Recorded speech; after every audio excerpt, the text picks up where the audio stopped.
Crecí conociendo esta historia de cerca, pero sin permiso. Existía en mi casa infantil un duplicado a escala de un monumento, una especie de obelisco escalonado y facetado que ocupaba un lugar destacado. Siempre me intrigó, y ante cada pregunta, la respuesta era una evasiva. Era un misterio del que estaba prohibido hablar.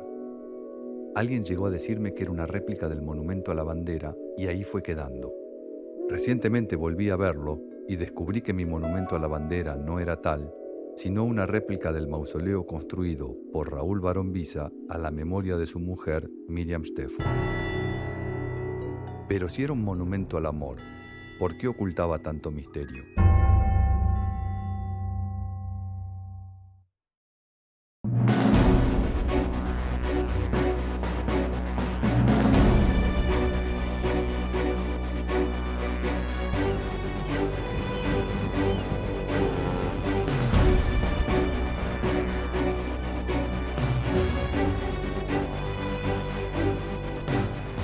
Como todo lo prohibido, los secretos nos movilizan a develarlos.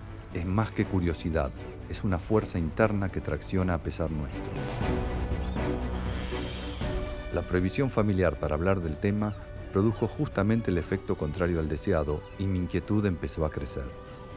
Así tejí e inventé miles de historias fantásticas, hasta que un día decidí tratar de entender por qué de mis abuelos maternos no se hablaba y qué significaba ese monumento del que tampoco se podía preguntar. Poco sabía en aquella época de Raúl Barón Visa y Miriam Stefford. Él había sido un escritor argentino multimillonario. Ella, una famosa actriz suiza que había muerto trágicamente en un accidente aéreo. ¿Podrían ellos haber sido mis abuelos? Entre diarios viejos y algunos libros, pude saber que se habrían conocido en la Europa que intentaba renacer luego de la Primera Guerra Mundial y donde Raúl Barón Visa se daba la gran vida.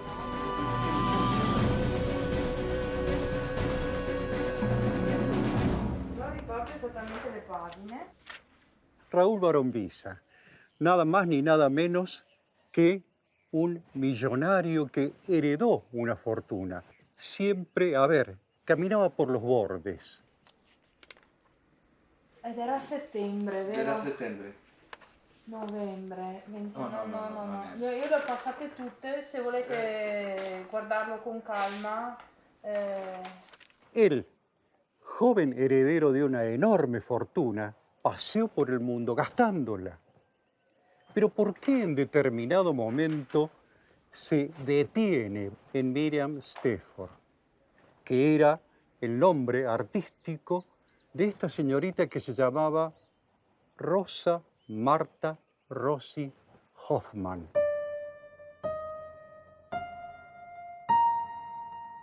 ¿Por qué se detiene un poco él en esta mujer?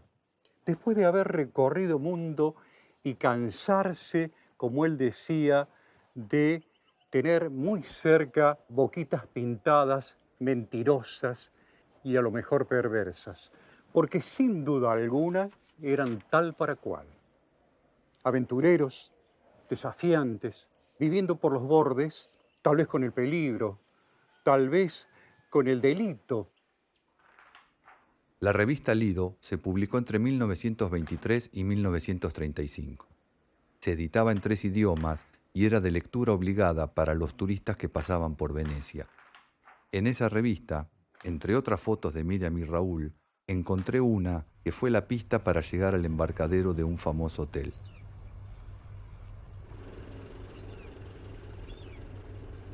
È una struttura che sin dall'inizio ha avuto un grandissimo successo. Siamo all'inizio del secolo, parliamo del 1900, parliamo del Lido che in quegli anni praticamente era identificata come l'Hotel Excelsior, quindi una delle più grandi mete balneari in tutta Europa. Era diventato proprio la cosa più importante da visitare quasi su Venezia. All'epoca si parlava dell'Hotel Excelsior nello stesso modo in cui si parlava del Palazzo Ducale a Venezia.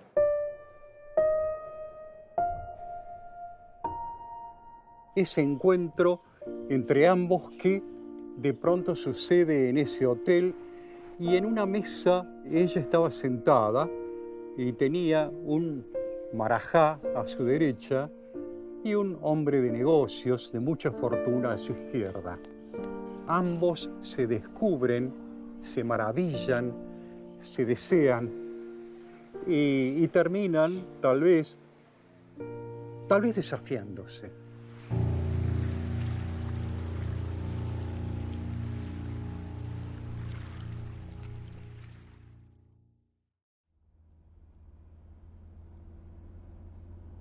Ese monumento evoca a Miriam Stefford, que fue la primera esposa de Raúl Barón Visa, que en ese lugar hace la primera plantación de olivares, una de las más grandes del país, y donde estaba el casco de su estancia, y donde él viene a vivir con Miriam Stefford, y cuando ella muere trágicamente en San Juan, entonces él decide construir un monumento que se inicia en 1935, la construcción, y en 1936 se culmina, siendo inaugurado el 26 de agosto de 1936.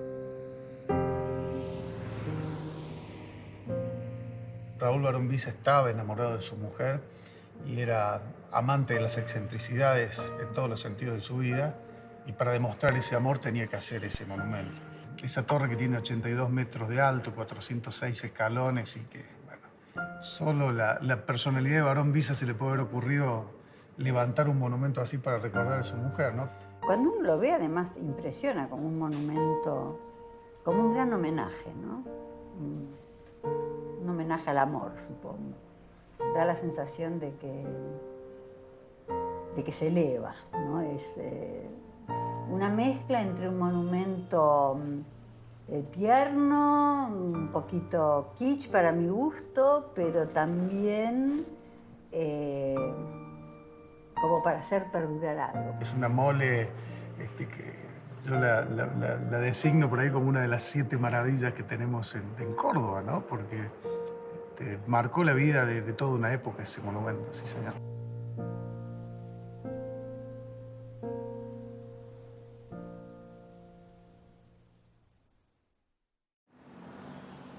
¿Qué oscuros secretos habrían quedado sepultados en ese monumento para mi madre? Durante muchos años intuí que en mi familia alguna relación teníamos con ese monumento, pero el silencio era infranqueable. De alguna manera me inquietaba y atrapaba, pero del tema no se hablaba, y mencionarlo siempre implicaba un castigo. Sabía por infidencias al pasar que mi madre había crecido en Altagracia, y ese detalle, de alguna manera, vinculaba las historias. Mi búsqueda comenzó por la prensa. Rápidamente me sorprendió la abundancia de datos que había. Miles de informes periodísticos, libros, programas de televisión, novelas, ensayos y hasta obras de teatro daban cuenta de la historia entre Miriam y Raúl. Me mostraba en los libros. Yo era un poeta, pero poeta a mi manera. No había hecho versos porque no sabía qué cosa fuera ello, pero había visto formarse ante mis libros en las horas de estudio siluetas vagas de mujeres divinas, y las amé sin conocerlas, con delirio y entusiasmo. Bien, muy bien. Ahora vamos a probar esto, a ver cómo queda. Cuando vos decís, las amé con delirio y entusiasmo, te pones de pie y avanzás a proscenio. No había hecho versos porque no sabía qué cosa fuera ello, pero había visto formarse ante mis libros en las horas de estudios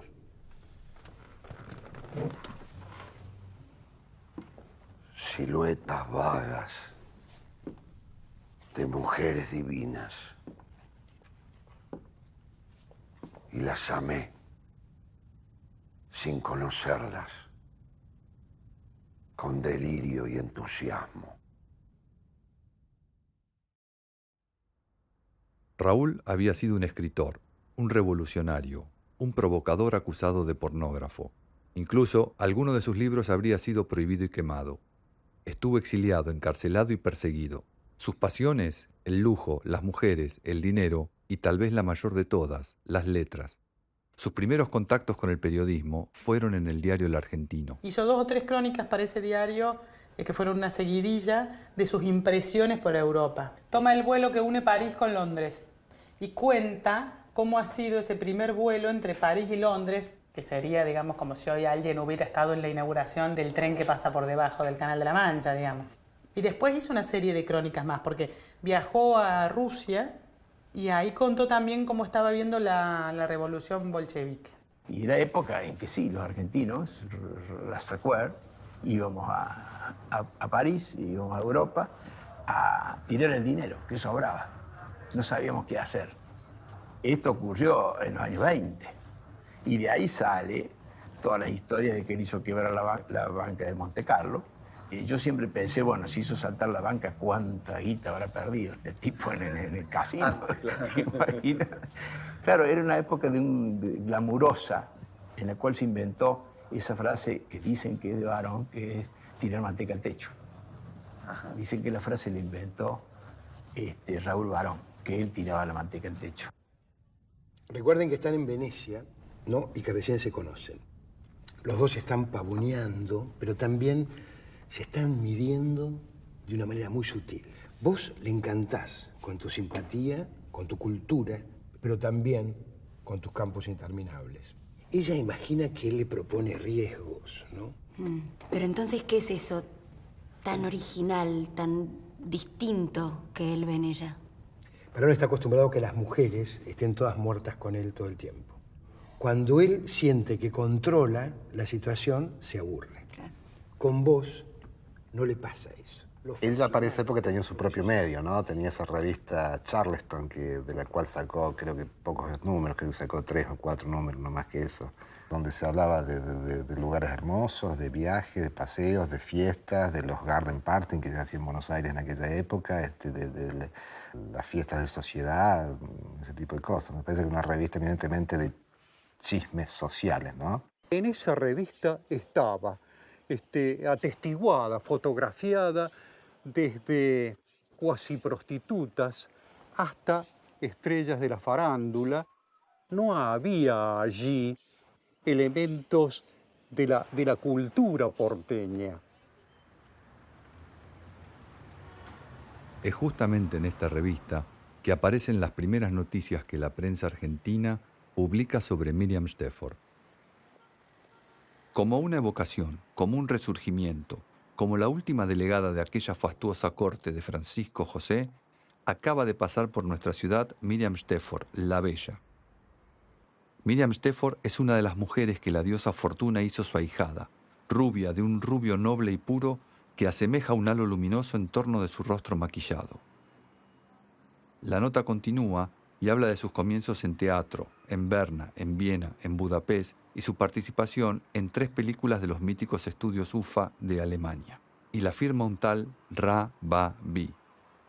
Lo extraño era que todos los medios citaban estos datos como ciertos, repitiéndolos año a año, investigador a investigador, informe tras informe.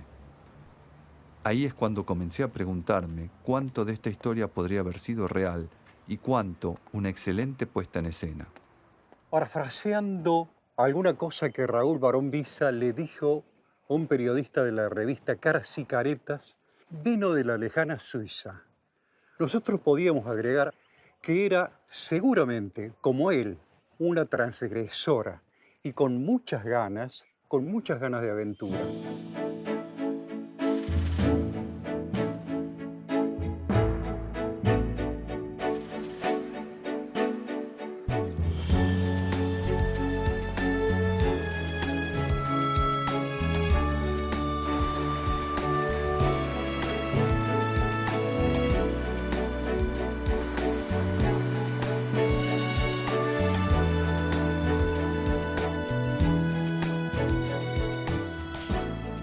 Bueno, Miriam Stefford nace en Suiza, en Berna, el 30 de octubre de 1905. Su nombre verdadero es Rosa Marta Rossi Hoffman. It is possible for me to take a look down in the archive if we have a register where her birth is registered, but I'm not able to show you that.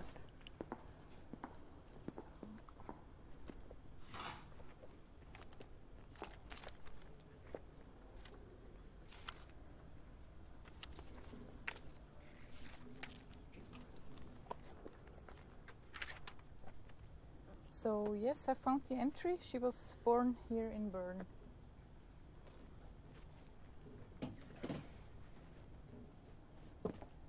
Los diferentes testimonios que pude recabar hablan de una chica que salió de su casa paterna con la idea de triunfar.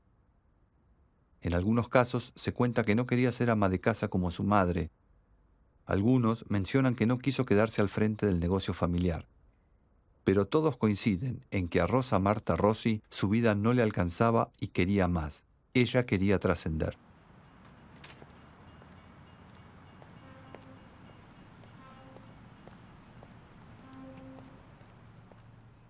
Yeah, you are here in the Swiss Theatre Collection, and we are collecting all documents around the Swiss theatres, just all documents around performance, so programs, newspaper articles, photos, posters, videos, and so on.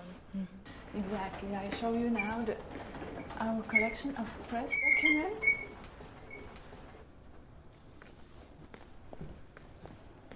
Yeah, it should be Rossi. Yeah, exactly. Okay, we take this one. I have been searching from documents about Marta Rossi or Marta Rossi Hoffmann. I tried the different names, Miriam Stoffert too, but I didn't find anything.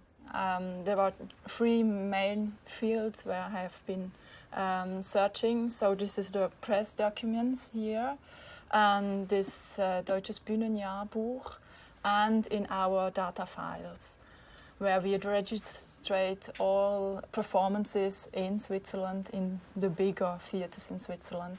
And I tried to find her, but nothing. Ella, estoy absolutamente convencido que parte de la propia historia cinematográfica, cuando la estaba diciendo con una larga boquilla de oro y un cigarrillo en la punta, hice tal y tal y tal película en los estudios UFA de Berlín, parte de ese brillo no debió ser real. Ella ha tratado de incursionar en esa permanente búsqueda que evidentemente tenía ella como persona, ¿no? Que era la constante búsqueda de la trascendencia, de encontrar un lugar. Y en esa época habrá incursionado seguramente, habrá intentado en teatros, cabarets, vodevil, bailando, cantando, actuando. Me parece que Varón siente por Miriam que ella vuelve un misterio y por primera vez en su vida siente que no puede controlar la situación. Ella intuye esto, ¿no? Ella lo sabe de alguna manera. Por eso mismo es este juego de te seduzco pero te rechazo al mismo tiempo, ¿no? Exacto.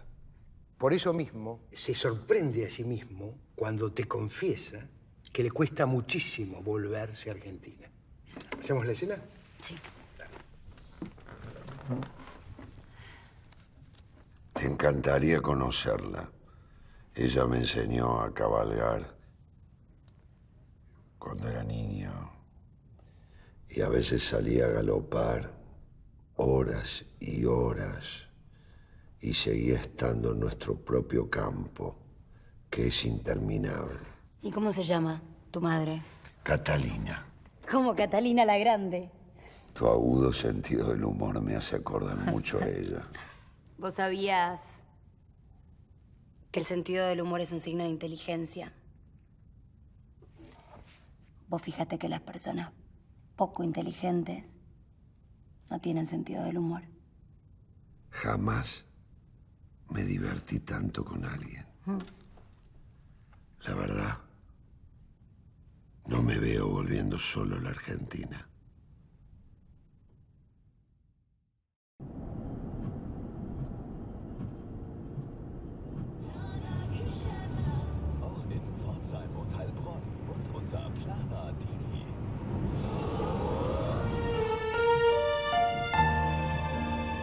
Miriam y Raúl vivieron su apasionado romance y lo contaron, lo documentaron, lo plasmaron, lo mostraron y compartieron.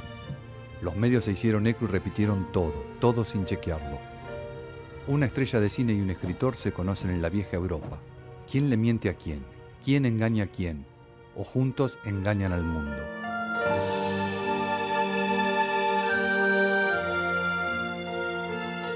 Raúl sabía manejar los medios, tenía el conocimiento y el poder.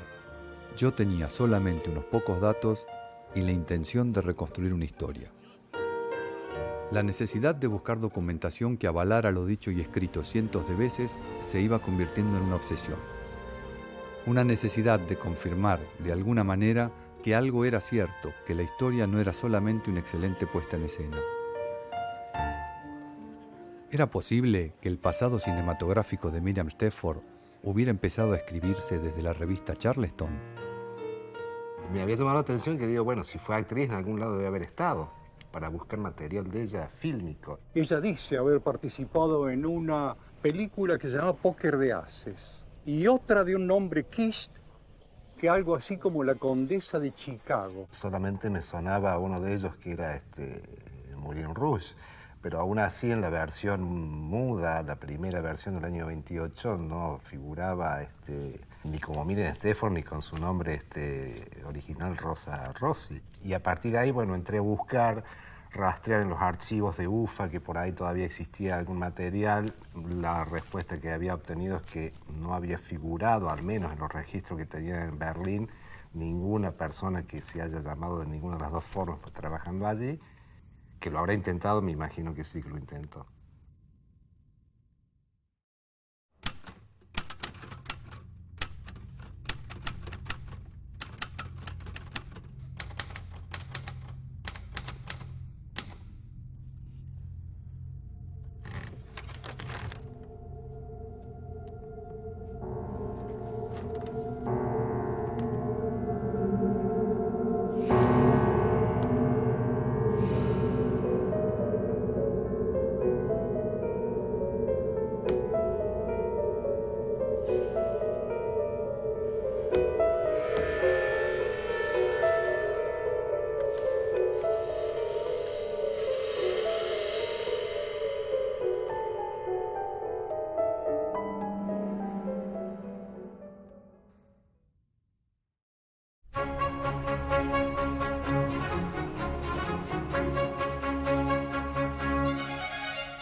De pronto aparecían historias, de la del leopardo en Berlín, después aparecía una foto de cuando se casaron en San Marcos, en Venecia, y todo era de una, ¿cómo te puedo decir?, de una riqueza a la cual no estábamos acostumbrados.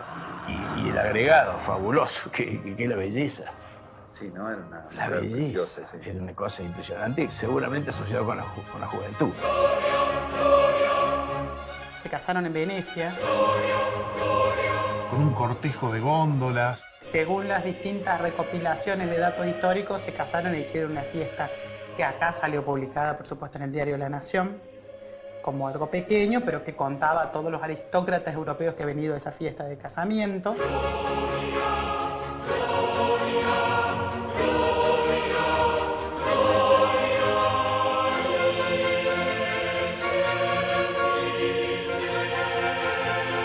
Ella se casa en Venecia el 28 de agosto de 1930.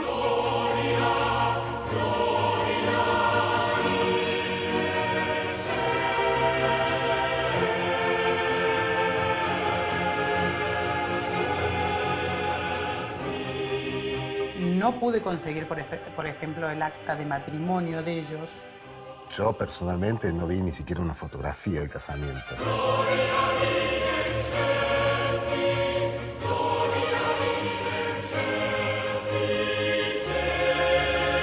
La región de Venecia, que tiene montones de pequeñas oficinas de registros civiles, que creo que eran una veintena aproximadamente, yo me contacté con todos los registros civiles, incluso hasta los, casi diríamos, barriales de toda la región de Venecia, y no había ningún dato de ningún matrimonio en un periodo al menos entre 1925 y 1931.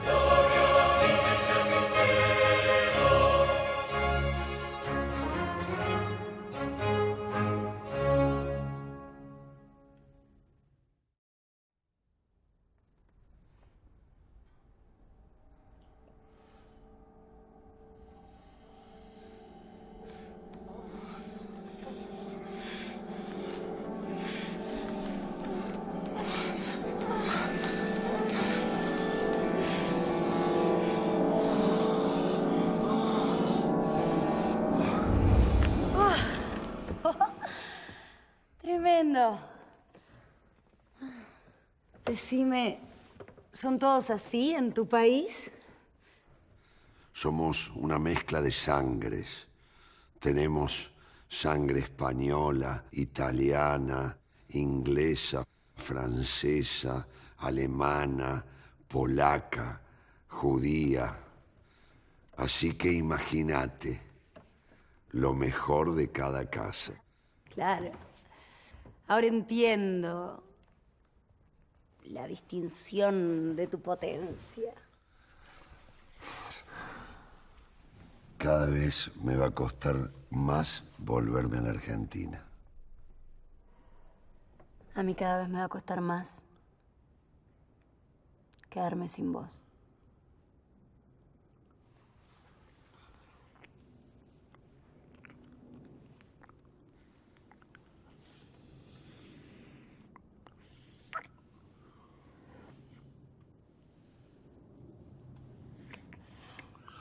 ¿Sabes qué me imagino? Caminando en la alfombra roja del Teatro Colón, después de ver a Madame Butterfly. ¡Ay, sí! Me encanta. Mi ópera preferida. ¿De qué se trataba? Del amor de una mujer en su máxima potencia.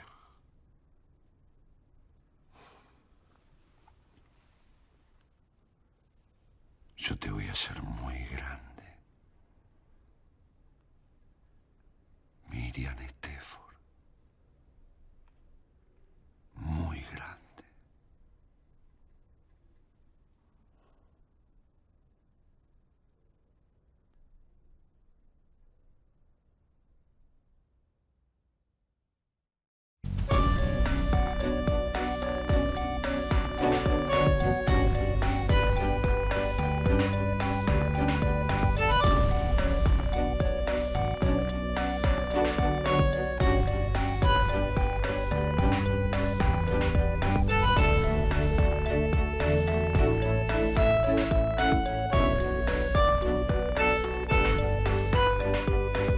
Ingresa como soltera, el certificado de ella de ingreso como inmigrante de soltera. Y se establecen acá. Los periodistas lo fueron a recibir, llegaron en el barco y todo lo demás. Y dijeron, no, porque Miriam viene acá a descansar unos días y después se va a Estados Unidos a filmar una película.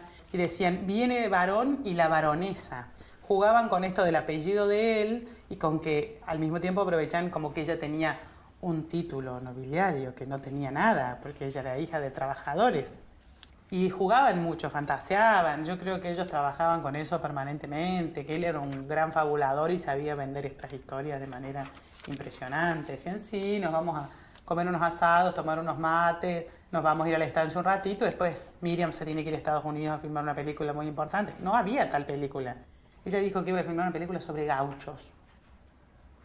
Nadie sabe qué película se trataba. Pero sí, tenían esta cosa fabuladora y de exagerar las situaciones y tenían marketing de sí mismos, sin duda. Finalmente comenzaban a aparecer algunos documentos. En el Archivo General de la Nación pude encontrar un manifiesto de pasajeros donde se confirmaba el ingreso al país en el mismo buque de Raúl Barón Visa y Rosa Marta Rossi. En este asunto de Raúl Barón Visa, el 90% es creación popular. Claro. Y entonces nunca sabes bien, incluso los familiares no sabemos bien cuál es la parte real.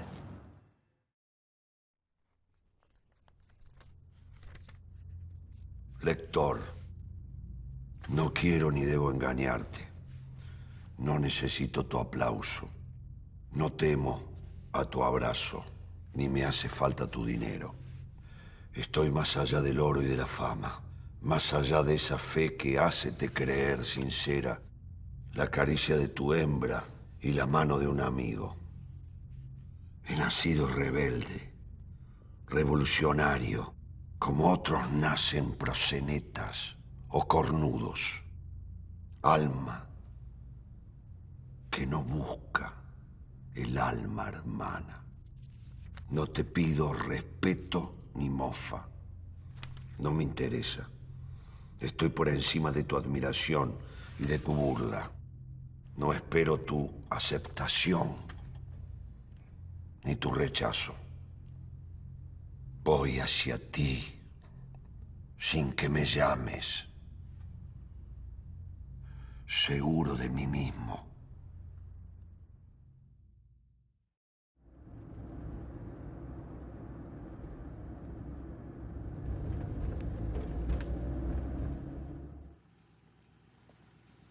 Cuando Miriam Stefford llega acá por primera vez a la estancia, le llama la atención ver que la gente que trabajaba en la estancia, los chicos estaban en harapos, descalzos, en unas casas que eran prácticamente chozas miserables, y le exige a Barón Visa que transforme todo eso. Como él estaba tan enamorado de él, viene al pueblo a comprarle ropas a esos chicos harapientos, y ahí cambia la situación de patrón en la estancia. La costumbre de la estancia es que a él las empleadas de la estancia, las chicas más jóvenes, lo bañaban a él. Entonces deja esa costumbre, deja de perseguir a tantas chicas, y ahí ese año que estuvo casado, porque no duró prácticamente un año, él en realidad cambió completamente su actitud hacia la bebida, porque bebía mucho Barón Visa, dejó de tener actitudes así ambivalentes, dejó de frecuentar. Fue el único amor. No fue Clotilde Sabatini el amor de él. El amor de él fue Miriam Stefford. La estancia Miriam Stefford es un enorme predio ubicado a mitad de camino entre las ciudades de Altagracia y Córdoba. Allí vivieron Miriam y Raúl. Allí vivieron Clotilde Sabatini y Raúl. Allí pasó su infancia mi madre. Mi mamá vivía en la torre de Miriam Stefford, en una de las casas del predio ahí. Vivían los padres de mi mamá con los 10 hijos. Todos trabajaban para la estancia. Las mujeres hacían limpieza, lavaban, planchaban, tejían ropa, todo para la estancia. Ellos vivían de eso. Acá está mi mamá. Acá está el Sulky, que es el que iba y venía. Y bueno, esa es mi mamá. Las otras no sé. Tengo miles de fotos de ellas que debe ser que les gustaba. Este es Francisco, su hija, su esposa. Esta es hermana de Francisco. Y esta del medio es la señora Annie. La señora Annie. Sí. Conocí acá en la estancia, sí. Y ella estaba de ama de llave en la estancia. Le manejaba todo el personal de sirvientas, cocineras, todo eso. Y el control de los gastos de la cocina, va.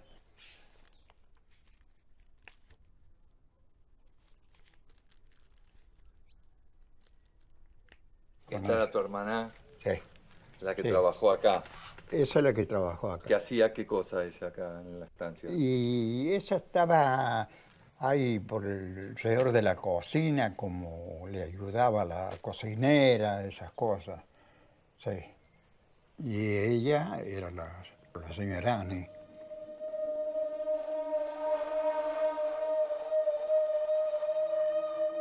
Esta parte era la cocina. Y tenía, el agua estaba caliente todo el día. Y estaba la señora Annie, y ella mandaba ahí qué comida tenía que hacer, que ya las mucamas lo que tenían que hacer. A tal hora tienen que estar la mesa servida. Todo eso.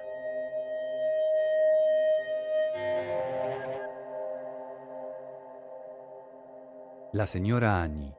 Ese nombre resonaba y rebotaba en mi cabeza. Mi madre, que nunca hablaba de mis abuelos, me había mencionado alguna vez que su madre se llamaba Annie y que era una persona estricta y cruel de quien prefería no hablar.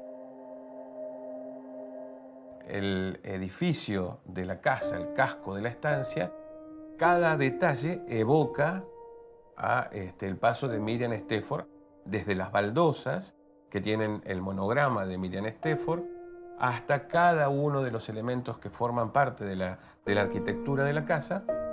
Al recorrer la estancia, una mera casualidad se convirtió en otro dato inquietante.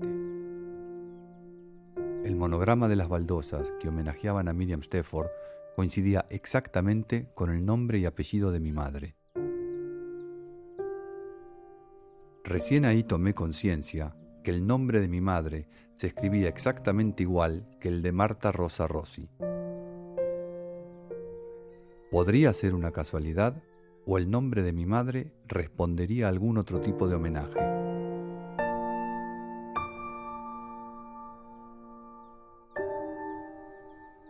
Cuando ellos vivían acá era muy común que salieran en las revistas, como si fuera hoy en una revista famosa, mostrándose por la sociedad porteña, iban de fiesta en fiesta, y está también el tema de las joyas que él le habría regalado.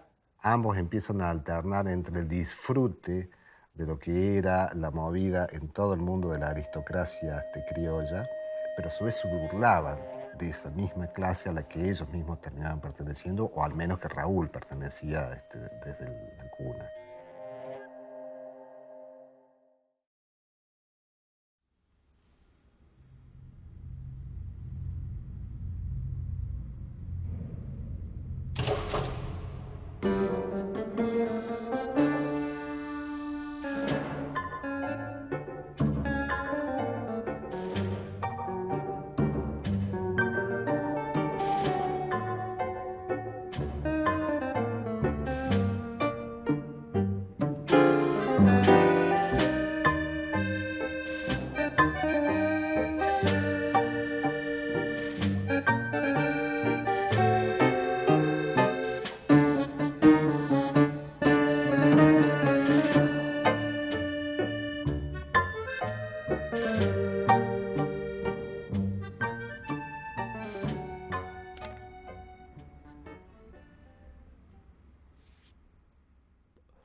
Este era el salón.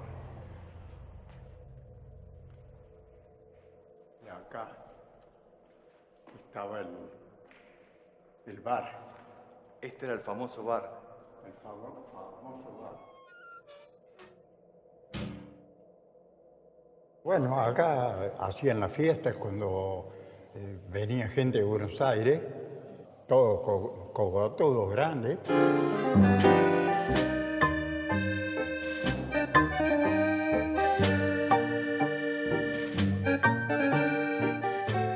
Conocer de que eso fue tan importante que en algún momento las estrellas del cine argentino vinieron ahí. Y de eso soy testigo yo en algún momento cuando hemos entrado a relatar cómo era la casa. Y en un momento yo le pedí a uno de los cuidadores que quería abrir un galponcito que había en el fondo. Cuando abrieron esa puerta yo encontré unas losas, unas losetas todas apiladas, llenas de tierra, y las manos plasmadas en esa loseta como en Hollywood, ¿no? Y donde encontré nombres que ahí me llamaron la atención y nadie sabía que estaban ahí. Narciso Ibáñez Menta, Berta Singerman, Nini Marshall. Digo, alguna vez los actores importantes del cine vinieron a la torre, digo, para que vos también te des una idea de lo que pasaba y de la magnitud en ese lugar, ¿no?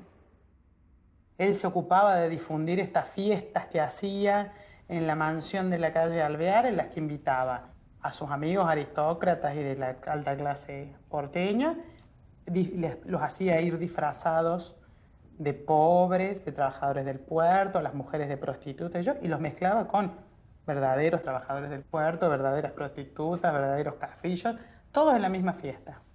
Encerraba en calabozos a la gente que no soportaba tomar demasiado alcohol en la fiesta, y decía, vos tenés poca resistencia al alcohol, te vas al calabozo. Y después sacaba las fotos en los diarios. Yo creo que ellos ofrecían un show y que la sociedad lo compraba.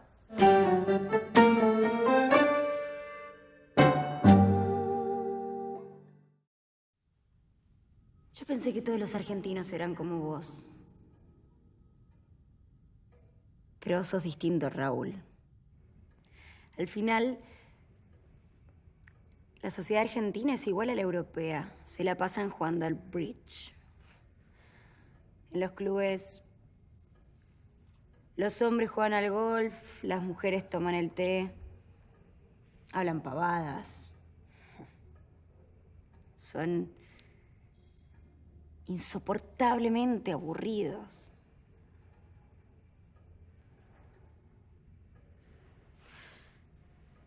¿Qué te hizo a vos ser tan distinto?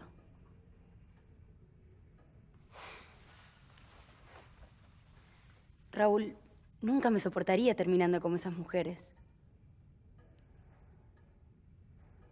Nosotros somos diferentes. Amantes del riesgo, de emociones violentas, de vivir la vida intensamente, de jugarnos a cada paso todo el tiempo, siempre. No podría llevar una vida mediocre. Quiero sentir libertad sin límites. Quiero algo que me desafíe. Quiero sorprenderte.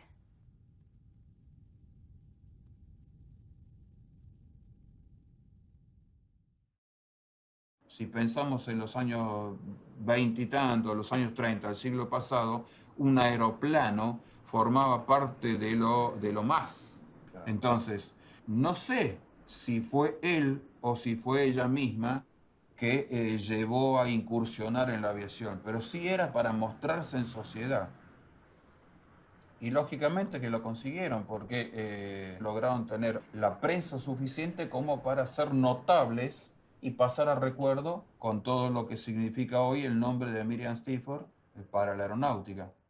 Verdaderamente tenía muchos ovarios, porque se trepó nada más ni nada menos que a un avioncito con medio cuerpo por afuera y con poquito más de 60 días de instrucción de un caballero de origen alemán que había pertenecido a la flor y nata de la aviación alemana.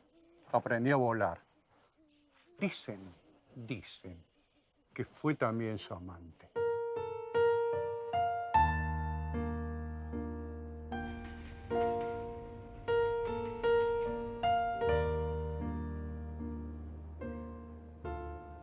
De Louis Fuchs es muy poco lo que pude encontrar. Los diarios de la época hablan de un héroe de la Primera Guerra Mundial, medalla de honor y experimentado piloto. Había sido secretario del Centro de Aviación Civil y una persona muy respetada en el mundo aeronáutico. A su velorio asistieron personalidades de la aeronáutica argentina, los embajadores de Suiza y Alemania y representantes de las más poderosas empresas alemanas en el país.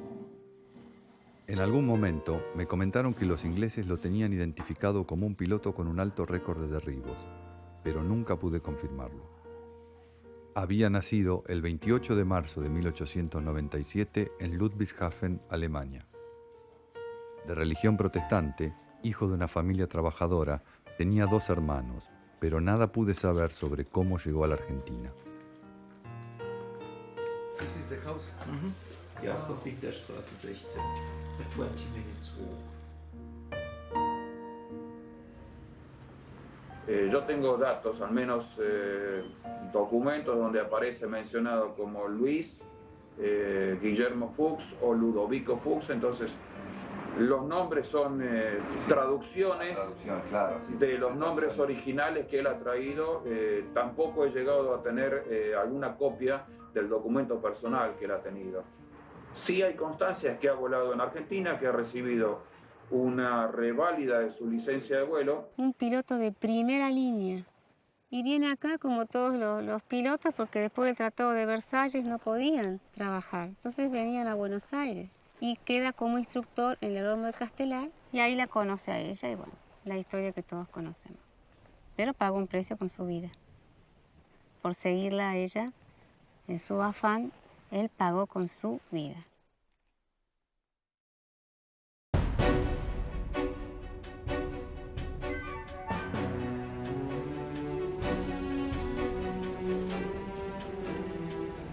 Fuchs, from my point of view, he was pilot of the First World War, but in Germany there were about 5,000 pilots of the First World War, but none not of the big aces like Manfred von Richthofen, Oswald Bölke, or someone like this.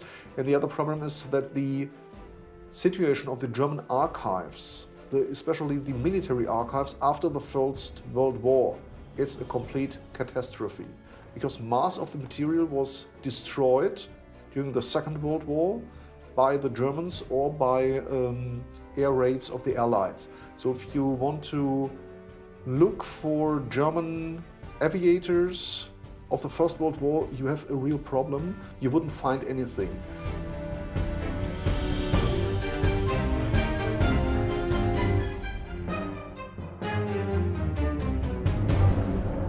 Era un personaje conocido en la aviación, era un hombre que había volado, que tenía experiencia de vuelo. Miriam Stifford, de acuerdo a lo que se ha cronicado al momento de su accidente, no habría tenido 40 horas de vuelo. El avión era un monoplano de ala baja, de construcción alemana, tenía un motor Siemens S-14.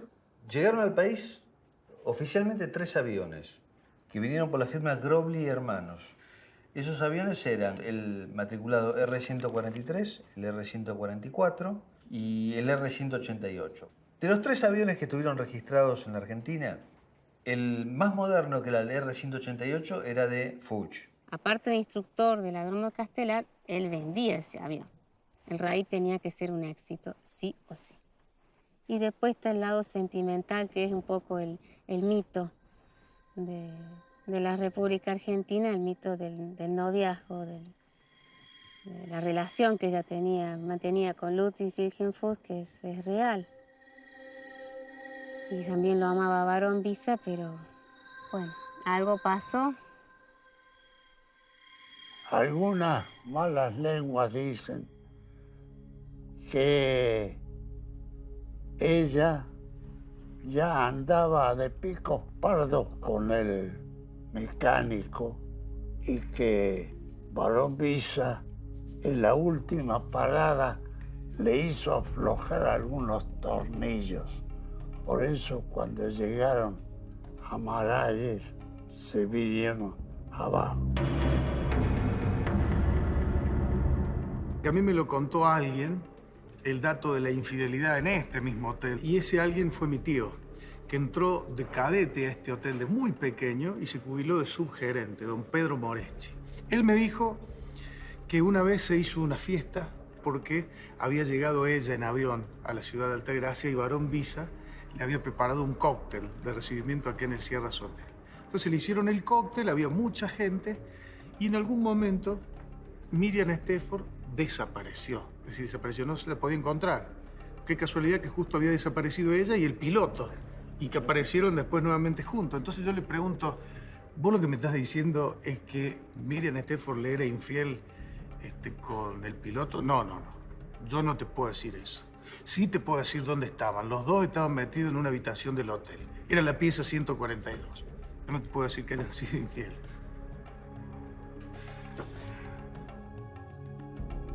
No creo en la infidelidad, porque si hubiera habido infidelidad, la esposa de Fuchs no hubiera seguido trabajando en la estancia hasta prácticamente la muerte, que viene en Altagracia y fallece en Altagracia.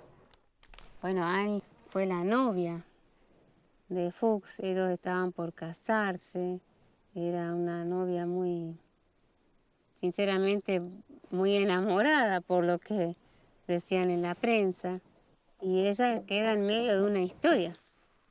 Su prometido es el amante de Miriam Stifford. La señorita esta se ocultó lo que más pudo sin participar de todo esto que figuraba en las portadas de los diarios. Investigué en la Cámara Nacional Electoral a ver si podía encontrarla, si estaba en el cementerio alemán, si estaba enterrada, por si se había quedado a vivir, porque ella había dicho en ese reportaje que se iba a quedar en Argentina, pero no llegábamos a ubicarla. Solamente leí de ella las declaraciones cuando se enteraron de la noticia y que ella manifestaba ahí estar desesperada, que era algo incomprensible, no le entraba en la cabeza la noticia que acababa de recibir. Como ¿Cómo reconstruir una historia sin datos? De Annie solo tenía una foto y la certeza de su noviazgo con Fuchs. Los datos que encontraba en la prensa no resultaban muy confiables, pero sí muy abundantes. Continuar la búsqueda implicaba remover viejos secretos bien guardados, alejarse un poco de la prensa y otorgarle sonoridad al silencio. 31 más o menos qué mes. Agosto del 31. Agosto de 1931. Invierno. Ahí está. Maralle. Este sale de Cerrezuela y va a San Juan. Aparte me hace acordar a tantas estaciones de ferrocarril de... Totalmente, sí. ¿Por qué no mira para atrás de lo que habíamos visto? Porque a lo mejor está 29 de julio. El 18 de agosto de 1931, entre las 5:30 y 6:30, a bordo del biplaza bautizado Chingolo, Miriam Stefford y Louis Fuchs partieron al raíz de las 14 provincias. La idea consistía en circunvalar el centro y norte del país en un vuelo que por primera vez se haría piloteado por una mujer. Gracias al excelente manejo de la prensa que tenía Raúl Barón Visa, la mayoría de los medios gráficos cubrieron la partida de los audaces pilotos. En el primer día llegan a Corrientes, aunque una tormenta los obliga a descender durante el trayecto. La etapa siguiente, a Santiago del Estero, se realiza sin novedades. Con la intención de cubrir Jujuy, Salta y Tucumán en un solo día, parten de Santiago con viento a favor. Ellos ya vienen ya con tropiezo, ¿no? Cuando salen de Buenos Aires, el primer accidente que tienen es en Salta, ¿no? En los Cerrillos. Se lleva un alambrado por delante, rompe el tren de aterrizaje y ya no tenía margen de tener un nuevo avión. Entonces, aparentemente, por lo que se decía en la prensa, se termina el raid ahí. No hay nada que diga quién volaba el avión, en qué momento, quién conducía, quién adoptaba las decisiones. El percance era lógico de los lugares no conocidos donde aterrizaban y a lo mejor un mismo descuido, la emoción, pero el avión resultó dañado de tal magnitud que era imposible continuar ahí.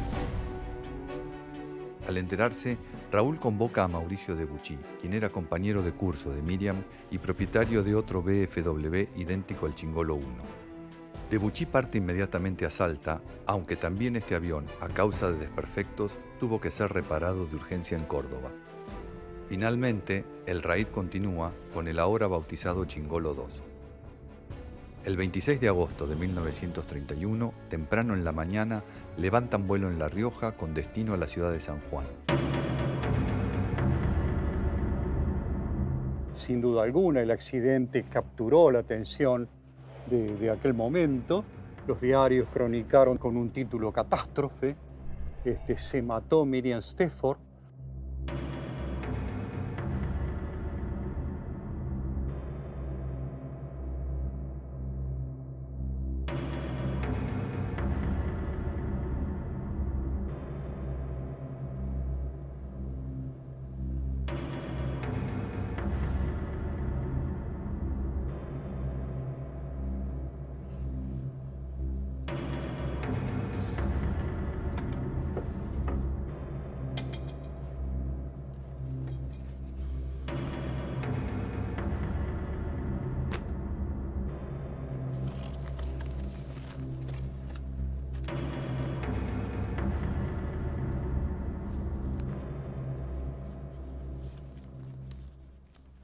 Se comentaba y se decía, incluso hay escritos, que le faltaba una pieza clave al avión y que sin esa pieza el avión no podía mantener el vuelo una cantidad importante de horas. Ahí tenemos el perno que se sale. Acá. ¿Ves? Esta es la... Esto salió en 5 de septiembre de 1931, este informe, que la falla había sido una pequeña pieza que la que provocó. Este es el informe de la Junta... De la Junta de Aviación que había hecho el informe pericial. Por eso, algunos decían, bueno, que eso había sido producto... Pero la Junta lo da como que no. Como que no, que se había salido. Como que fue accidental. Fue accidental, exacto. No fue un accidente, es un accidente aéreo simulado.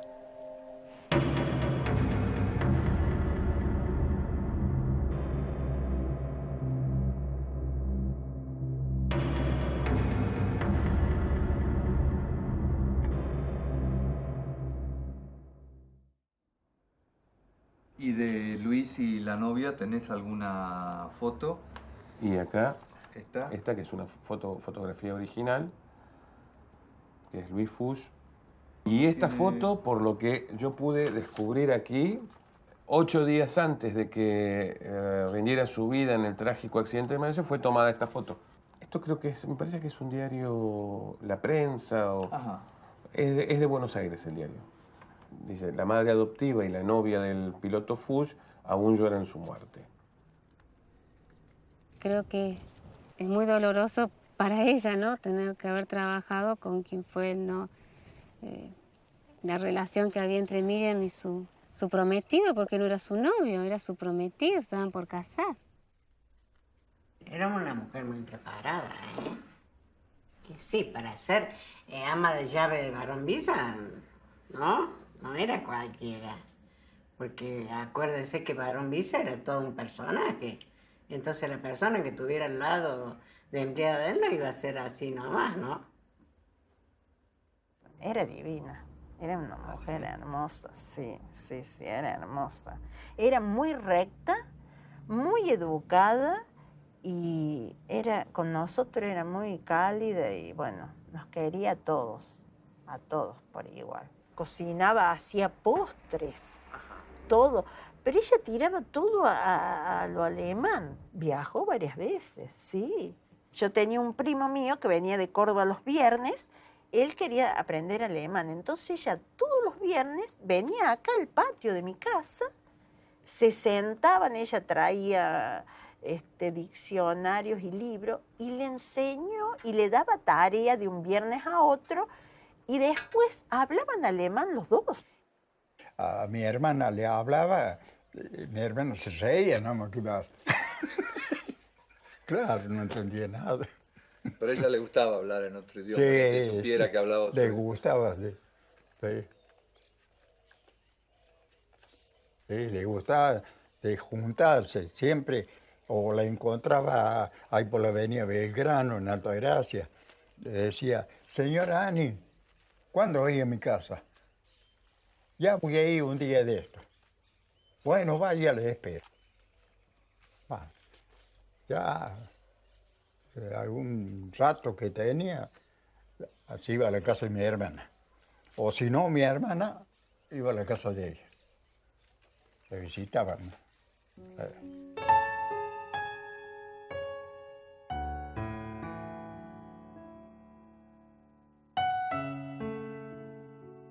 Y estuvo hasta el 40. Cuando vendió, se fueron todos. Se fue ella con la otra chica más chica que había. Tendría 8, 10 años, 12 años, lo máximo. Sí, era chica. Andaban jugando ahí. Tenían una casilla de madera ahí y ahí jugaban en la casilla. La hija nace después de que Miriam se mata y le pone el nombre de Miriam, sí. ¿De quién era? Hija de la Ciudadani, era hija de Barón, era hija de quién, no sé, pero... O sea, el embarazo ha sido ahí. Claro. Ahí ha sido. ¿Pero se hablaba de que Barón podía tener otros hijos? No se hablaba nada de... Lo único que era así al verle la cara, tenía un aire a Barón. En la cara, el cabello, pero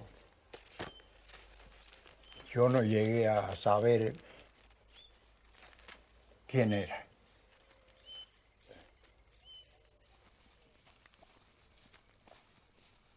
Las pocas veces que mi madre me habló de su tiempo en Altagracia fue con alegría.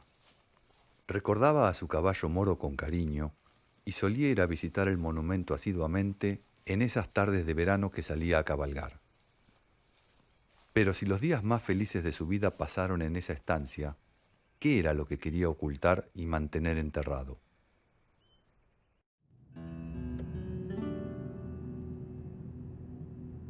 El 26 de agosto de 1931, Miriam Stefford y Louis Fuchs se accidentan fatalmente en Maralles, provincia de San Juan. El día era claro, no había viento, la temperatura agradable. Habían partido de La Rioja a las 7 de la mañana y los esperaban en el aeródromo de San Juan con un almuerzo homenaje a los audaces pilotos.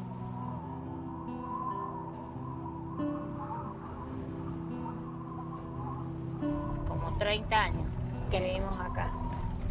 Todo haciendo patria, como el dicho. Acá a la izquierda. Había un comentario, bueno, yo no conocía mucho la historia, ¿no? Pero hay gente que todavía conoce lo que pasó acá. Gente que tiene más años que yo contaba de que, bueno, de que cómo fue el accidente, que ellos vieron como un humo que se levantaba en el lugar, como que parecía que era un fuego. Y después, no sé cómo, se enteraron de que era un avión que había caído. Y bueno, ahí el comentario era que venía una mujer y un hombre, que eran dos cuerpos que encontraron, sin vida, obvio. Y bueno, de ahí fue que empezó todo a movilizarse, a ver qué pasó, al levantamiento de cadáver y todo. Y bueno, ahora estamos acá en el lugar del accidente y bueno, ustedes como pueden comprobar, acá estamos llegando a la torre. Algo tiene escrito, pero le faltan cosas.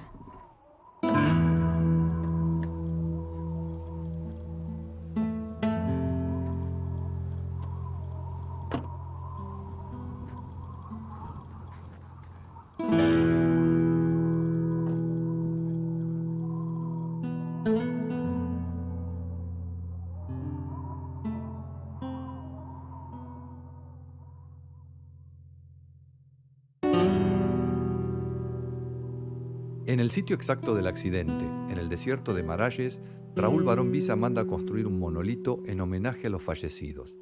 En una de sus caras hace tallar una leyenda que dice: viajero, detén tu marcha y rinde el homenaje de tu emoción a la mujer que se cubrió de gloria queriendo eclipsar a las águilas. El mundo conoció que a las 9 de la mañana se vio sobrevolar un avión.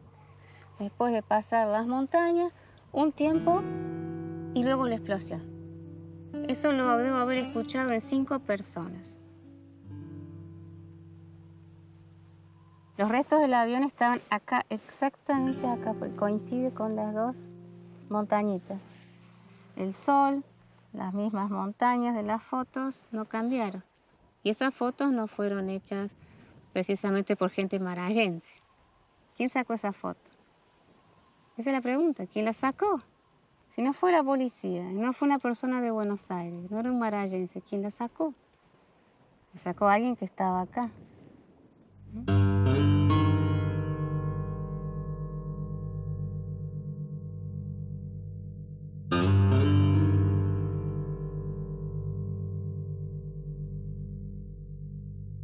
Las pruebas lamentablemente lo colocan en una posición de duda. ¿Por qué hacer torres para cambiar el lugar del accidente? Todo el mundo cree que el accidente es allá. Es una estrategia de desviar la atención. La atención está acá, el accidente está acá. Y yo creo que esos monumentos son para elevar su ego, nada más. Lamentablemente ella está ahí, no debería estar ahí.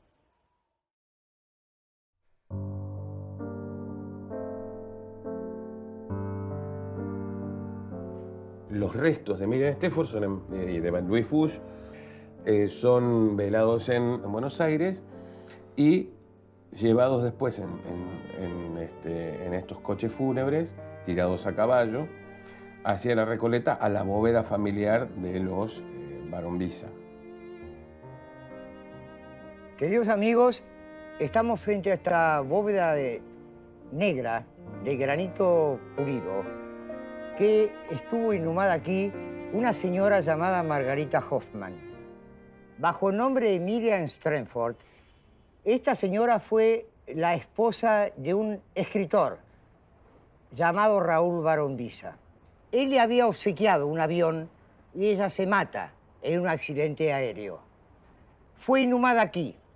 Un tiempo después de su muerte, su esposo, Raúl Barón Visa, vino aquí, retiró el féretro de su esposa y con una soga la descendió a través del paredón de ese cementerio y se la llevó a una localidad en Córdoba, entre Córdoba capital y Altagracia. Ahí le hizo erigir un monumento que simbolizaba el ala de un avión.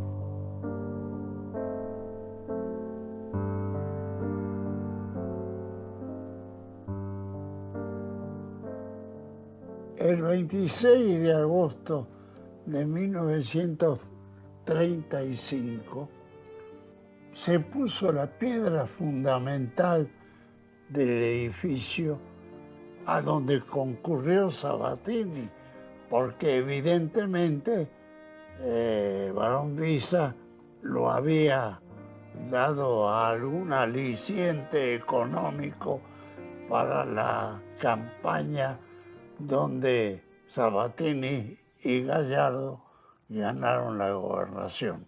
Consecuente con su estilo provocador, Raúl entierra ante miles de espectadores y todos los medios un cofre conteniendo las famosas joyas de Miriam Stefford. Estos brazaletes, bueno, se ve lo profuso del trabajo de orfebrería que tiene, además de este diamante, que es el diamante Cruz del Sur, que tiene una cantidad enorme de quilates y que en su momento fue uno de los más grandes que se conocían.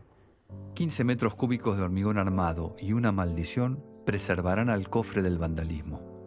Se decía que alrededor del monumento había panes de explosivos para evitar que, si alguien quería ingresar, se explotara todo. Vino gente especializada en explosivos y descubrieron que sí, que a tantos metros había como pequeñas cajas que podían ser esos explosivos de los que se hablaba.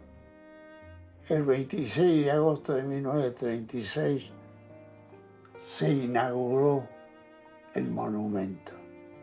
Cioè mia mamma so che è andata in Argentina assieme a suo papà, appunto 2 anni dopo la morte di Miriam, perché c'è stata questa inaugurazione di questo obelisco e dell'altro monumento in Sassi dove c'era il famoso motore dell'aereo.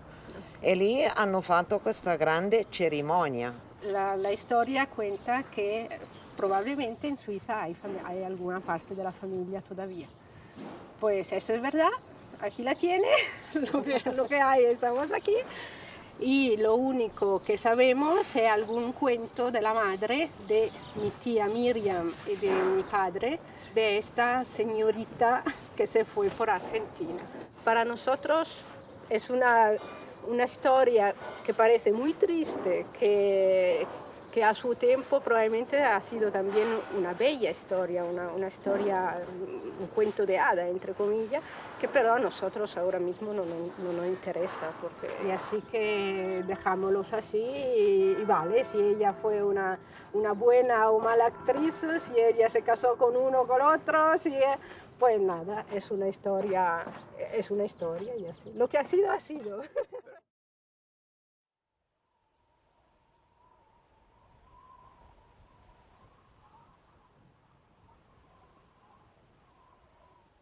Fausto Newton era ingeniero, amigo de Alberto Prebisch, que es el que hace el obelisco de Buenos Aires.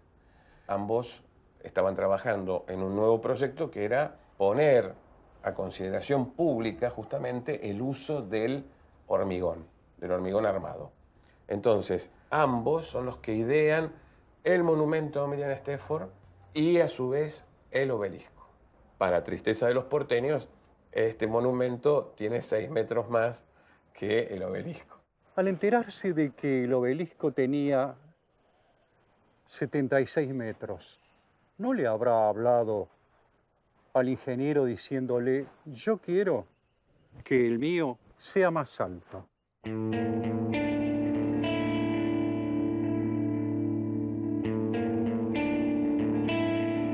¿No es parecido acaso este mausoleo monumento a algunos de los falos que Alejandro Magno ponía cada vez que pisaba alguna tierra conquistada? Aquí estuvo Alejandro Magno. Pongan allí algo que me recuerde.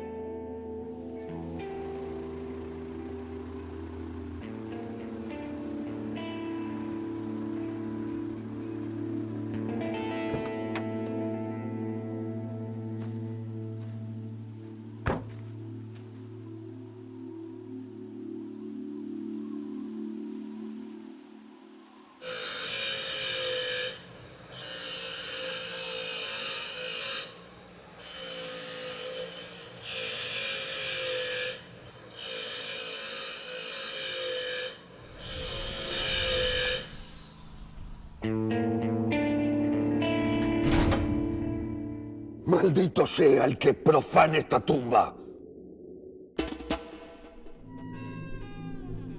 Finalmente lográbamos ingresar al monumento. Era la primera vez que se abría en muchos años. Había leído y escuchado relatos de un lugar donde la gente venía de visita. Una sala que funcionaba como museo donde se exponía el traje de vuelo de Miriam Stafford, su casco, partes del avión y el famoso cuadro de cuerpo entero. Lo primero que me impactó fue el fuerte olor amoníaco que nos invadió. Todo el espacio estaba plagado de guano de aves y una alfombra de miles de palomas muertas tan profunda que dificultaba caminar. El aleteo de las palomas, que por alguna razón entraban y no podían volver a salir, componía una extraña melodía. Todo era ruina, daba una sensación de descuido, abandono y vandalismo.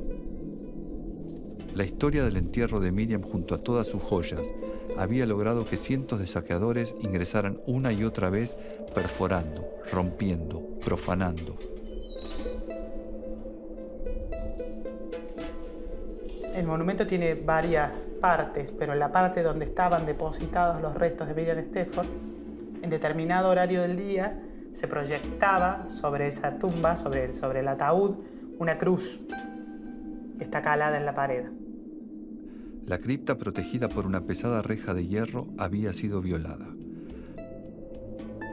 La lápida con la maldición ya no estaba, había desaparecido, dejando a la vista la evidencia de una profanación aún más cruel. El féretro donde descansara Miriam Stafford se encontraba en una habitación subterránea debajo de la cripta y había sido literalmente destrozado en búsqueda de las joyas, su mortaja arrancada y su última morada desmenuzada.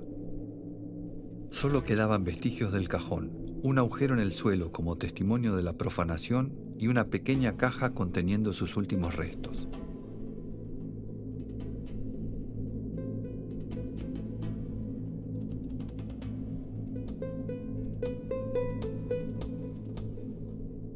Es un lugar lúgubre.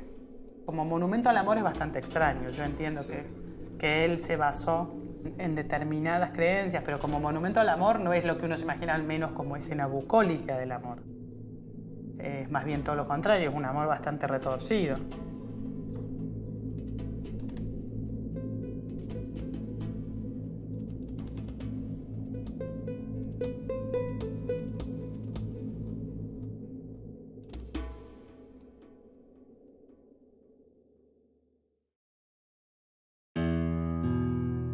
La prensa es lo opuesto a la verdad. Por dinero te suben o te bajan, te aclaman o te crucifican. Entonces, de la nada, uno puede construir de cualquier persona común una imagen falsa de fama. Y si hay una distinción natural, hasta de realeza, por odio, por envidia, destruyen hombres y gobiernos. Son anti-artistas, frustrados, destructores de la creatividad humana.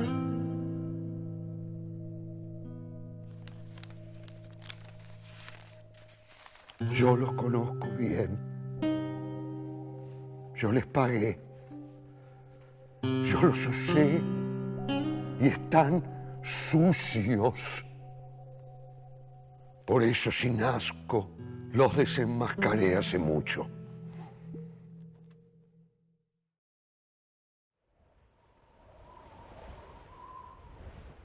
el desarrollo del accidente aéreo de Miriam Stafford que el mundo conoció fue un desarrollo puesto para que la gente lo viera, particularmente la gente pobladora de acá, y la prenda.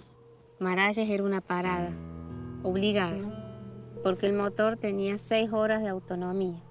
Sí o sí tenía que aterrizar. Ellos descienden y eso alguien lo sabía. Alguien sabía la hoja de ruta de Miriam Stafford. Son hipótesis, ¿no? Pero de acuerdo al daño, según un perito que ha visto el daño de las fotos, son 2 opciones. O destrozos por un accidente ferroviario, por un tren, o manual, por la forma en que están, sobre todo las manos y el pie de Miriam Stafford. Y un poco de ácido en la cara de Miriam Stafford. Así es.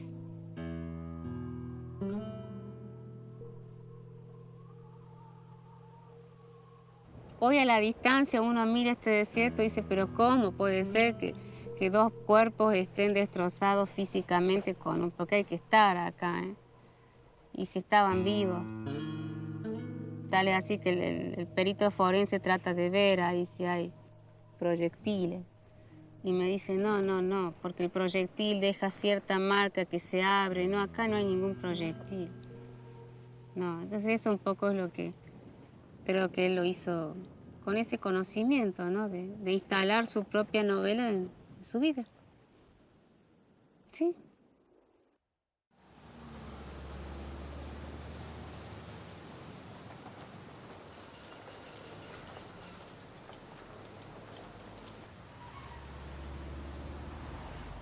Nosotros no convivimos con la muerte, vivimos con el fin de la vida, digamos. Y nosotros hemos visto en los años que tenemos acá distintas expresiones entre los familiares, entre las personas que vienen a retirar los cuerpos, pero yo no conozco otro homenaje de esta magnitud al que le hicieron a Miriam Stafford. La imagen es muy compatible con un accidente de este tipo, de caída del avión, y los cuerpos, desde el punto de vista forense, no están en el lugar donde quedaron, están sobre camillas, ya han sido retirados del lugar donde fueron encontrados, pero tienen una serie de expresiones, de manifestaciones que son propias de los accidentes aéreos. Las caras de las personas parecen más gordas, seguramente su expresión no ha sido así, esto porque están aplastados. Los cuerpos parecen de menor estatura probablemente de la que han tenido en vida, porque están comprimidos, aplastados. Es probable que haya, inclusive que parte de los miembros hayan quedado enterrados en la tierra, digamos. Por eso ya en la camilla el cuerpo parece mucho más pequeño, además por la polifractura que seguramente tienen, ¿no? Así que esto es absolutamente compatible con un accidente de aviación, con esta foto desde este lugar y muchos años después. Que el año 31 no teníamos ni Junta de Aviación Civil ni Código Aeronáutico Argentino. Lo que sí estaba vigente en el año 31 es el Código de Procedimiento Criminal de la Nación. Y allí hay un artículo del Código, el 222, que expresamente señala cuando por la percepción exterior no aparezca de una manera manifiesta e inequívoca la causa de la muerte, se procederá a la autopsia del cadáver en presencia del juez. ¿Qué significa este texto? Que si no había duda que fue un accidente, no era obligatoria la autopsia. O sea, el código no ordenaba al juez hacer una autopsia. Una falla de tipo mecánica, o provocada o no provocada. Este caso podría haber llegado a perder un elemento de control. ¿Qué es el elemento de control? Y un timón de profundidad. Esto hace que el avión tenga la posibilidad de ascender o descender dependiendo de si está hacia abajo el timón de profundidad, la aeronave va a bajar la proa. El viento choca sobre este elemento y hace que la proa baje. If this thing did break in the aviation of today and at the aviation of that time, no chance whatever. Acá no tengo la vista, digamos, si hubo una distancia recorrida, pero por lo que veo en el terreno, donde hubieran quedado otro tipo de marca. Esta aeronave evidentemente cayó, incluso como quedó el motor, un impacto prácticamente vertical.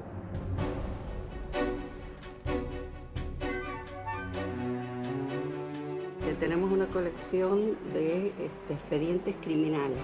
Justamente en la caja del año 1931 encontré una hojita. El resuelvo de la resolución, es decir, justo el final del juicio que se realizó por ese accidente.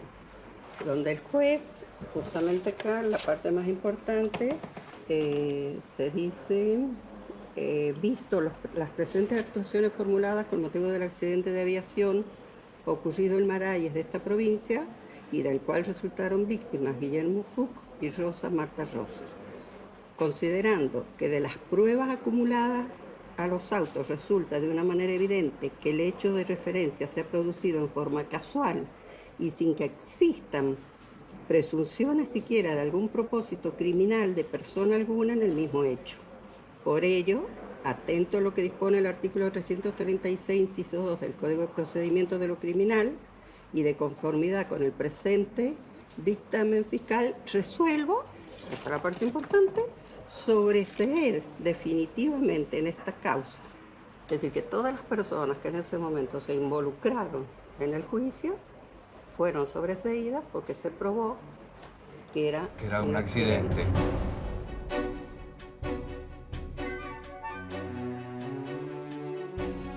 ¿Sería finalmente un accidente o un asesinato? El significado del monumento podría cambiar radicalmente en uno u otro caso. Con los años, el dolor infinito que Raúl sentía por la pérdida de Miriam lo fue volviendo un ser depresivo y cada vez más violento. Muchos de sus escritos, el monumento y los homenajes fueron solo la parte visible de la presencia de Miriam que nunca más volvería a abandonarlo, ni a él ni a quienes vivieron con él. Las fotos de Clotilde Sabatini, su segunda mujer, vestida de aviadora y con el monumento detrás, resultan al menos inquietantes. La historia posterior de Raúl, al quemarle la cara con ácido a Clotilde Sabatini desfigurándola durante una discusión 30 años más tarde, lo condenaría automáticamente. Con el tiempo fue desmejorando, perdiendo su fortuna y perdiendo su cordura, pero el recuerdo de Miriam Stafford lo acompañó hasta su muerte. Con la personalidad que tenía Barón Villa, él no se iba a molestar en hacer un atentado en un avión, sino directamente lo hubiera liquidado a los dos de un balazo. Yo no sé si él estaba en condiciones, si en ese momento la personalidad de Barón Villa estaba lista para pensar en asesinar a su mujer. O mejor dicho, para ponerlo en marcha. Capaz que para pensarlo sí. Es probable que él, producto de su imaginación y de esta capacidad para escribir historias que siempre están a mitad de camino entre la realidad y la ficción, haya imaginado que podría haberlo hecho. Y hasta lo haya comentado con alguien. Ahora, de ahí a que lo haya hecho, no lo sabremos. La muerte es la liberación de la maldición de haber nacido. Es quizás lo único por lo cual podemos bendecir a Dios. La muerte es una fiel amada, es una esperanza que nos libera del dolor físico y de la angustia de vivir.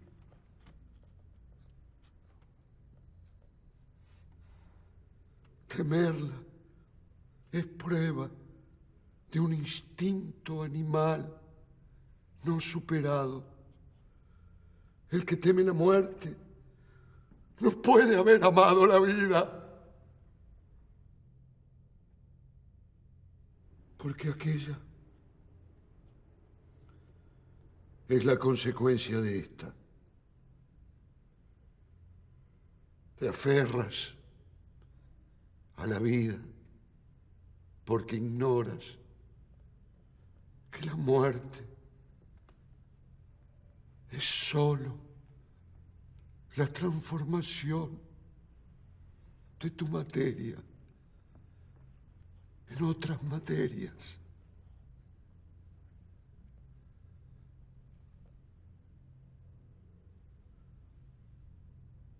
Y el alma,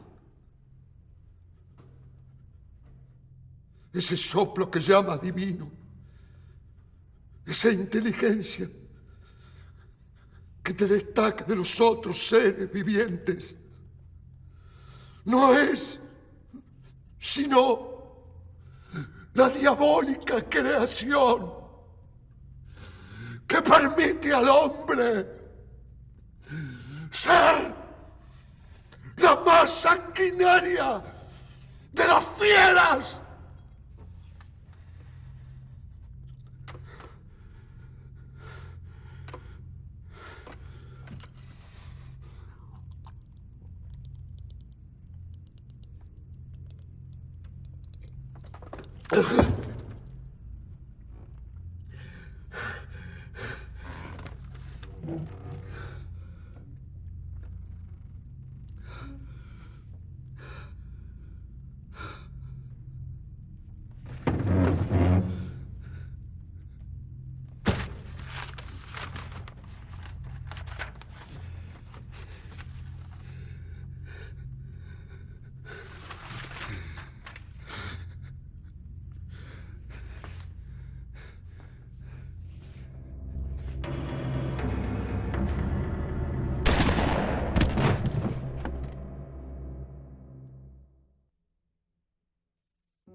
La ciudad de Altagracia está ubicada a pocos kilómetros del monumento a Miriam Stafford. Es un apacible lugar al que mi abuela Annie decidió volver a pasar sus últimos días. Pude encontrar allí su acta de defunción y esta vez un documento me llevó a otro. Y así descubrí que mi abuela alemana no era tal, sino que había nacido en la ciudad de Buenos Aires. Hija natural, reconocida años más tarde por un caballero de origen francés que le daría su apellido definitivo.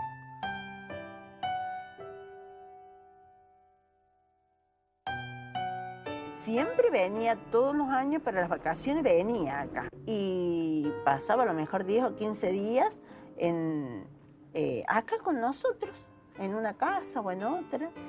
Y después, cuando ella ya estaba grande, decidió que su último tiempo iba a vivir acá. ¿Y ella no tenía familia, no tenía...? Tenía la hija, Miriam. Nosotros le preguntábamos siempre que venía y sí, está bien, Miriam. A veces traía fotos, nos mostraba, pero ella estuvo siempre solita, vivió su vida sola, realmente, porque ya al no tener el marido, porque el marido muere en el accidente, entonces... ahí se termina todo para ella. Claro, el papá de Miriam era el mecánico. Yo la iba a visitar al geriátrico, que vivía cerca de la gruta, no sé si conocen para allá. Y yo fui el día de su cumpleaños a saludarla y entonces me dijo, Isla, yo quiero hablar con vos. Entonces nos cruzamos en la avenida donde ella estaba y nos sentamos como una pirca y ahí me dijo, dice, sí, dice, yo sé que Miriam esto no me lo va a perdonar nunca, no me lo ha perdonado, pero Miriam es hija del aviador, que habían empezado una relación un tiempito antes de que pasara el accidente. Debe ser que ya era el final, tenía que a alguien decírselo, porque a veces hace falta saber quiénes son los padres. Y Fuchs estaba ahí en la estancia. Entonces ahí apareció ese romance, ese amor apareció ahí. Sí, estaban y por ella era casarse, muy eso jovencita, muy jovencita. Sí, sí. Yo soy el hijo de Miriam. Por eso No. estoy, sí, por eso estoy. No. Por eso le venía a preguntar, pues es una historia que yo tampoco conozco. Sí. No esperaba esto.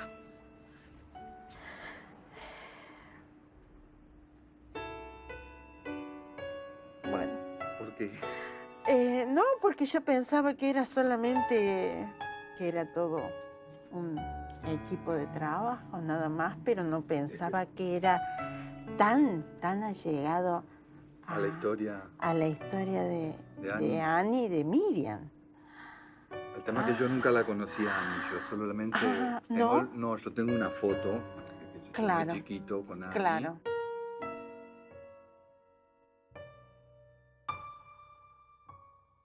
Esta foto es el único recuerdo físico que tengo de mi abuela Annie. El otro es una imagen como un sueño, viajando en un tren camino a visitarla, en alguna parte del conurbano bonaerense. Veo pasar las casas, veo pasar los árboles, pero nunca pude definir ni encontrar el lugar. Sobre ella y mi abuelo me tejí y armé cientos de historias. Junté datos, me inventé otros, hasta que decidí buscar confirmaciones. Poco conseguí, pero ahora la historia se me presenta con algunas certezas y nuevas dudas, y esa inquietud por saber comienza a aplacarse. No sé quién fue realmente mi abuela, mucho menos mi abuelo, y tal vez nunca lo sepa, pero siento que estoy más cerca de ellos y apenas los conozco un poco más. No, y yo me quedé... Claro, porque para mí, como siempre se decía que, bueno, se decía de Barón-Visa, pero no, yo no. Porque de conocer a su mamá, que era una tan linda mujer, no podía ser hija de Barón-Visa. No, para nada. ¿Y nunca le preguntó por qué no le quería contar a Miriam? No, porque ella era muy reservada para sus cosas también, ¿no?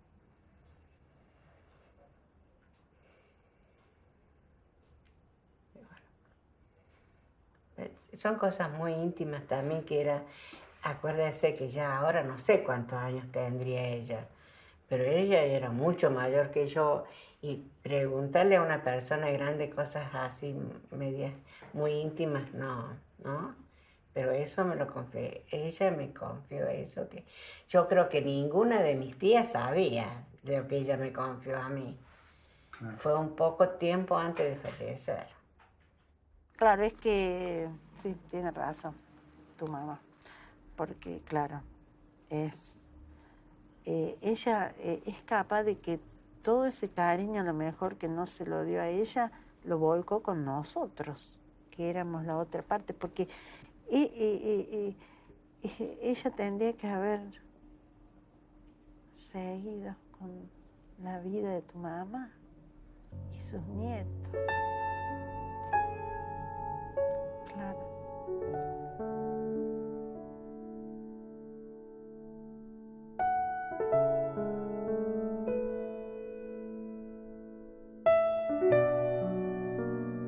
En el cementerio de Altagracia descansa mi abuela Annie. Junto con ella se fueron algunos secretos y mi posibilidad de develarlos. ¿Por qué elegiría esa ciudad como morada final? Una duda seguía rondando mi cabeza y tenía que ver con las fechas. El accidente había ocurrido en 1931, pero la partida de nacimiento de mi madre databa de 1933. Ahora solo ella podía despejar esta duda, y finalmente, tras mucho insistir, logré que aceptara una entrevista. A mí me anotaron el día que nací. El día que nací de noche y había una tormenta impresionante. Al lado se murió un coronel. Los perros aullaban, así me lo contaron todos, así que... ¿Vos sabés quién es tu padre? Sí. No, mi padre sí sé quién es mi abuelo. Bueno, sabés quién es tu abuelo y sabés quién es tu padre. No, solamente sé quién es mi abuelo. No me preocupé por mi padre. Debo ser bastarda, y como no me molesta ser bastarda, no me preocupa saber quién es mi padre. Pero vos fíjate qué suerte que tenés, que vos me podés contar de tus tíos abuelos, de tus bisabuelos, de... No, de mis abuelos no, te estoy hablando... 1300 años de historia, y yo no puedo saber quién es mi abuelo. Bueno, eso será porque vos no merecés saberlo. ¿Por qué no merecería saberlo?